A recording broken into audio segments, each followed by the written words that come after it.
that exact same situation you were just in, Chad. They post the hand, or they're just too strong, or you'll get some guys that go up on their toes. You do that? I can't. All right? Guys that are up on their toes, it's going to make it a little bit harder to hit this sweep because now they've got more force pushing up there. All right? So that's something you have to be aware of, is how they feel. It makes his hips a little higher, makes them a little bit easier to knock over, all right, and break down. Unless you get a real good flexible guy who can turn their toes out because they wrestled their whole life. All right? But if they can be up on those toes, he can sit here pretty well, and it makes it easy for him to step up when we go for the sweep.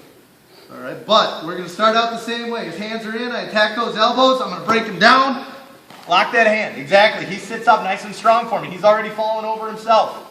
Okay, that's why I say when you posture up, you don't want to be sitting all the way up. But this is what happens when I'm loaded up on his hips. It's easy to go with him. So I go over for my sweep, and it doesn't work. I can't get his hand out. Billy's just too manly. He's too strong. So instead, my hand that's on the ground, I'm going to let my hip fall to the ground, pull that hand out, and plant my hand on his wrist. Okay? So I pull that hand out and plant on the wrist. Wrap my own wrist. My legs are clamped onto his hips. And I tuck his hand behind his back. Now I have to use my legs to reposition myself.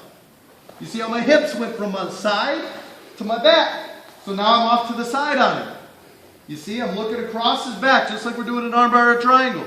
This prevents him from tucking his hand in underneath him. Alright? And then I slowly, no thumbs, right? We talked about that on Saturday, no thumbs.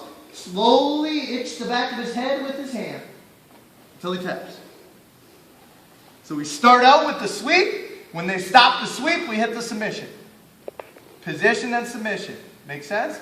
If we only got 30 seconds left in the match, we're going for the submission. I don't care. We don't got time to mess around with it. All right, but I want to try, especially right at the beginning of the match, I want to try and hit that sweep. If nothing else, it gets me in a good position to attack. Tricks him into what I want him to do. So, I got my lock here. All right, got him in my guard, just maybe got out of half guard, whatever it is. He double-legged me and I haven't been able to breathe. I got to break those hands out. Go get his head, break him down. He comes up, I hip in.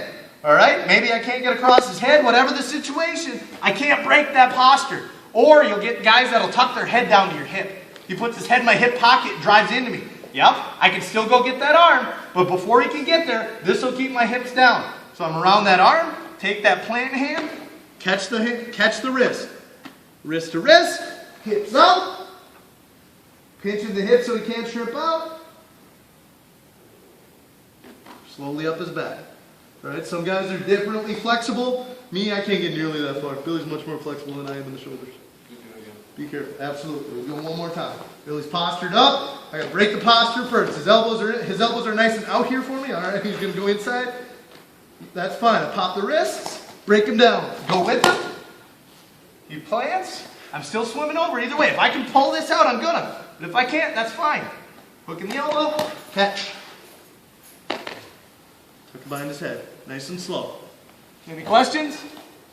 1, 2, 3.